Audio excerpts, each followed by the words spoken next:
Today we'll be starting with a new paper, a paper on modern India, and the period is 1750 to 1950.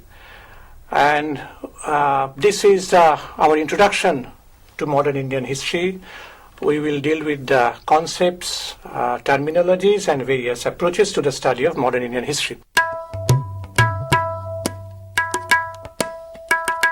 We propose to divide our whole discussion into 5 parts. The first part is the introductory part, followed by periodization, then terminologies, then our modernity, and then our observations.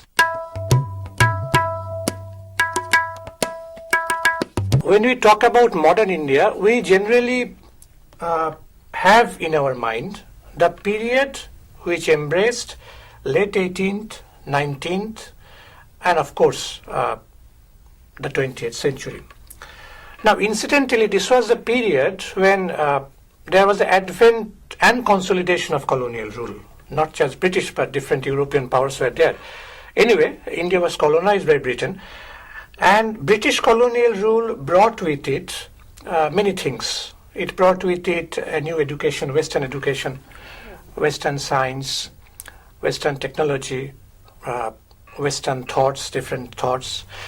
And probably the most important part is it also brought along with it the system of industrial capitalism, a new socio-economic system, which had its birth not in India, but in capitalist Britain. And the result was that our concepts of modern India, our concept of modernity, got very much intertwined with those ideas which we borrowed from the West. Very much intertwined. This is not to suggest that the response of the Indian people was the same everywhere. There might have been differences in approach, in response. But there was no approach which could wish away the reality of colonial rule. So colonial rule had to be taken into consideration because that became the major fact of life after its introduction. And the result was that there was a definite Eurocentric bias in our approach to modernity, in our approach to modern India.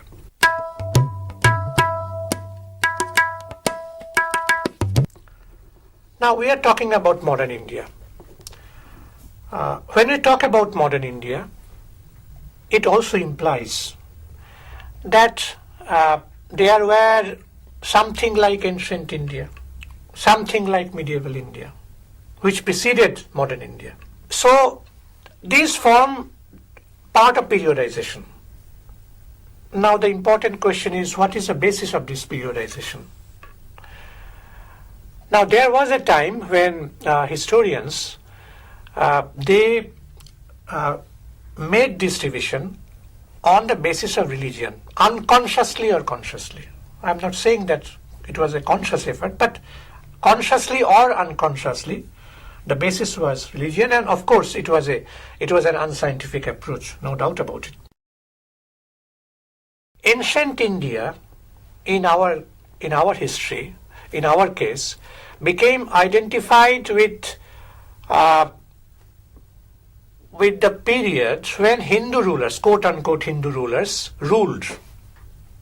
It is difficult also to call all the rulers Hindu rulers. Anyway, quote-unquote Hindu rulers. And medieval India was also identified with the period when Muslim rulers were in control over the major portion of the country. And modern India was identified with the establishment of British colonial rule. Not with any religion, but with the establishment of British colonial rule. Now, this periodization was in vogue for a long period of time unless this was challenged. And the challenge came mostly from scholars who were influenced by Marxist ideology, Marxism. And they said that it should be done on the basis of the socio-economic system, on the basis of the mode of production. And so they said, these new scholars argued, that ancient India should be identified with a slave mode of production, medieval India should be identified with a feudal mode of production, and modern India should be identified with a capitalist mode of production. But such a periodization could be applicable to the European situation, no doubt. It was applicable. But when one applies it to the Indian situation, some problems crop up. As for example, if we talk about the beginning of feudalism, then beginning of feudalism can be traced back to the late Gupta period, 4th century, 5th century AD, roughly. And then we have the emergence of feudal forces, and at one point of time, after many decades, there was the feudal mode of production also. And so medieval India came to be identified with the feudal mode of production. But what about the ancient India? Now, ancient India is originally identified with the slave mode of production. But there is a problem when we deal with the Indian situation. Now, there is no doubt that in ancient India we will find slaves. Slave labor was there. Many ruling dynasties, rulers and people, they employed slaves.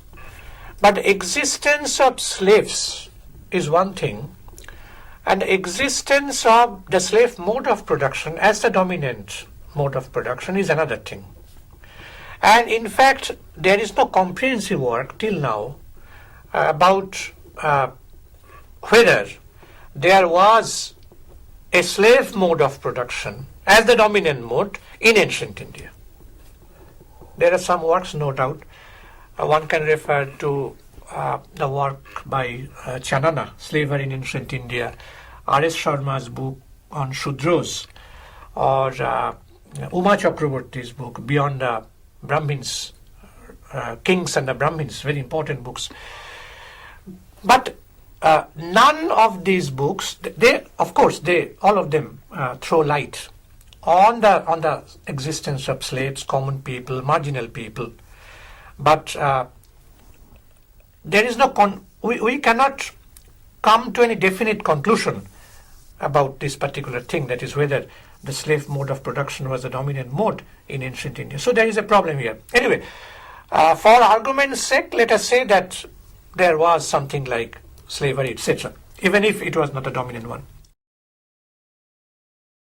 Modern India, what we understand by modern India is very much identified with the advent of colonial rule, establishment of colonial rule. Now, colonial rule meaning British colonial rule, but because that was the dominant power, though there were other small colonies in some pockets, other European powers were also there. Anyway, India was a British colony, and the capitalist system, or the system of industrial capitalism, which developed in India, was in fact a transplantation of the Western capitalist system on the Indian soil.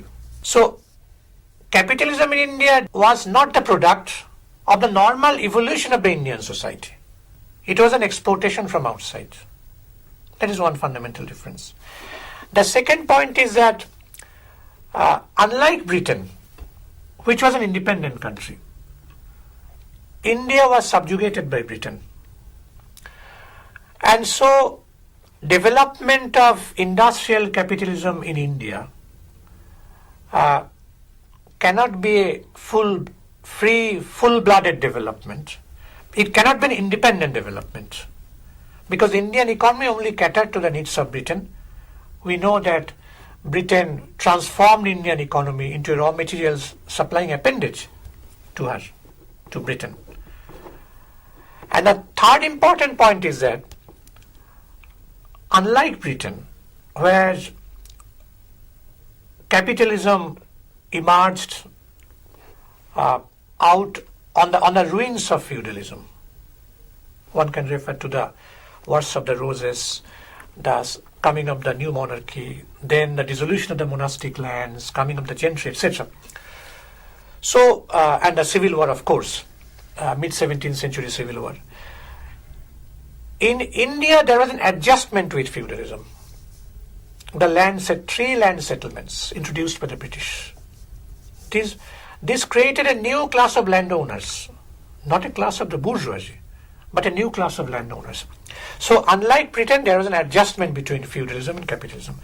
So the concept of modernity or modern India, in the conventional sense of the term, we cannot apply it in the case of India, simply because the history of Britain was basically different from the history as it had developed in our country. That brings us to the third part, that is terminologies.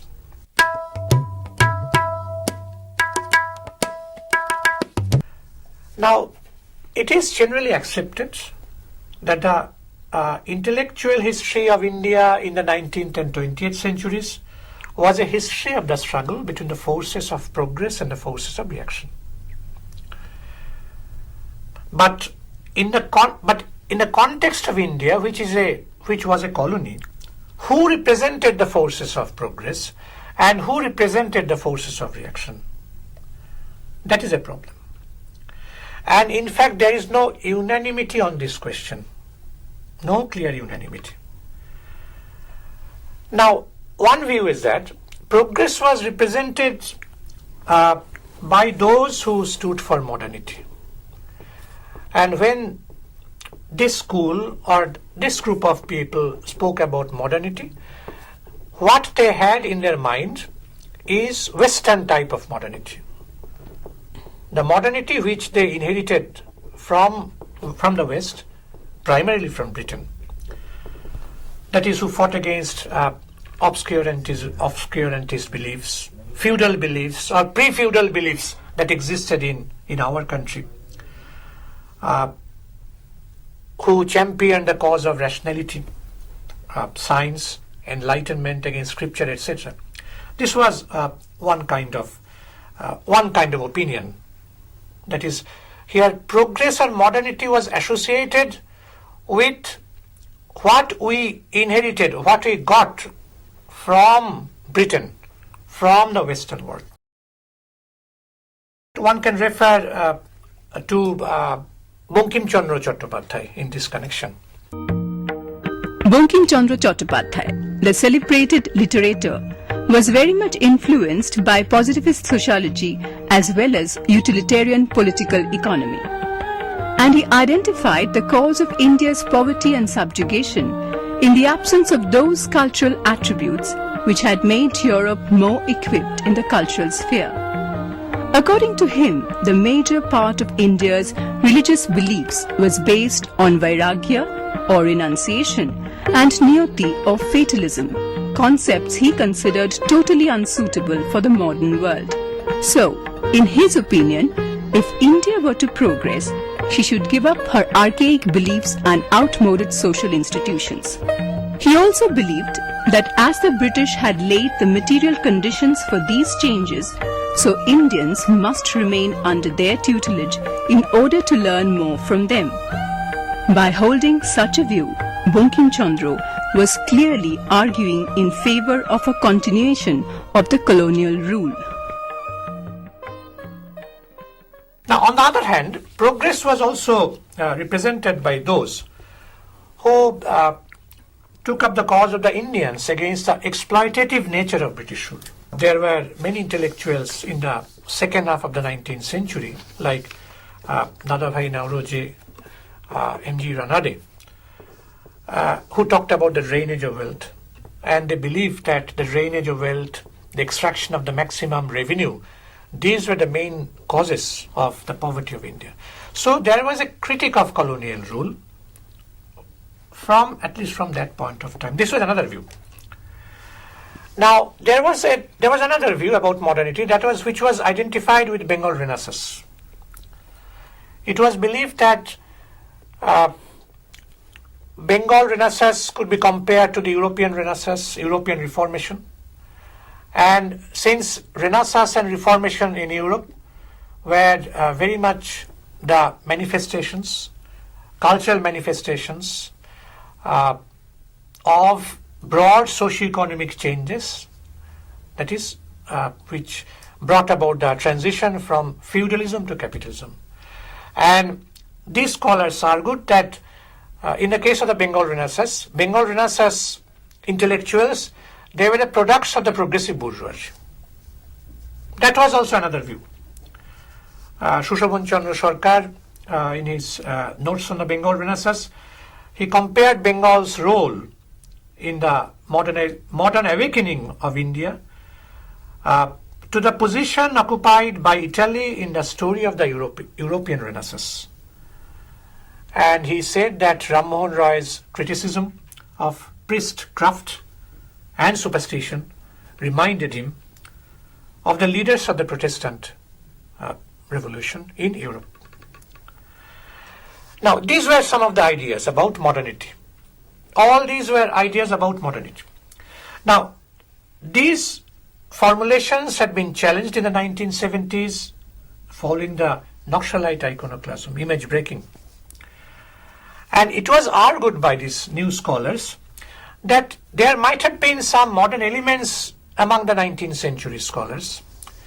But there is also another side of British rule. There is a negative side, a destructive side. Deindustrialization, poverty of India, drainage of wealth,